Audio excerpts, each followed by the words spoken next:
बिहार के महागठबंधन अलायंस में लेफ्ट, कांग्रेस और आरजेडी के साथ साथ अभी वर्तमान परिदृश्य में आप देखेंगे तो इसमें जुड़ने वाले मुकेश सहनी भी हैं।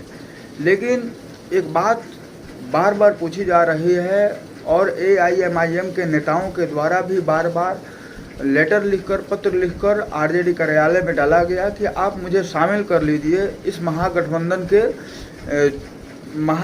का हिस्सा बना लीजिए। क्योंकि इसलिए कि यहाँ पर जैसे सांप्रदायिक ताकतों को रोकना है तो सभी भी जो सेकुलर लोग हैं उनको साथ आना ही चाहिए।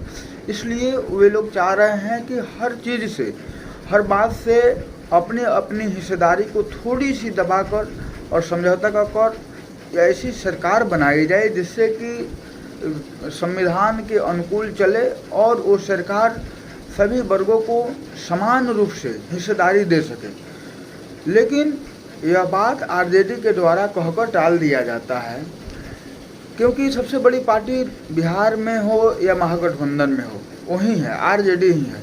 तो यह बात इसलिए कहकर टाल दिया जाता है कि जो तेलंगाना की पार्टी है, हैदराबाद की पार्टी है ओवैसी की, उसको यहाँ पर आने की क्या ज़रूरत है अगर वो क्षेत्रीय पार्टी है।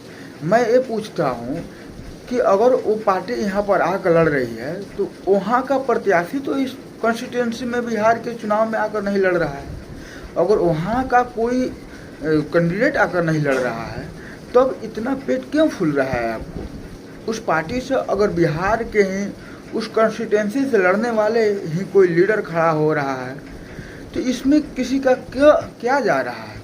दिक्कत तो तब होना चाहिए जब हरियाणा का आदमी आकर, आपका भी पार्टी क्षेत्रीय है बिहार का, और बिहार से वो आदमी जाकर अशफाक करीम के जगह पर सीट खाली हुआ और राज्यसभा चला गया। इस बात का लाज नहीं है आप लोगों को?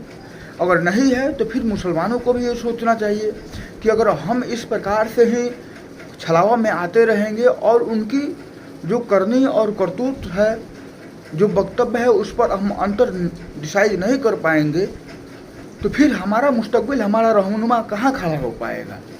अगर खड़ा नहीं हो पाएगा तो हम किसी के लिए वही होगा कि जिंदाबाद करेंगे और उसका मुहताज बने रहेंगे कि वो हमारे लिए कुछ करे। जबकि हमारे नेतृत्व में, हमारे लोगों में, हमारे अंदर से आने वाले उन लड़कों में वो क्षमता है कि वो भी आकर अपनी बात को रख सकते हैं, इस सरकार के हिस्सा बन सकते हैं, सरकार चलाने में अपनी भूमिका निभा सकते हैं मजबूती के साथ। क्योंकि इसलिए मैं ये बात कह रहा हूँ कि अगर 9th पास कर भी नहीं ये उप मुख्यमंत्री बन सकते हैं तो फिर और लड़के जो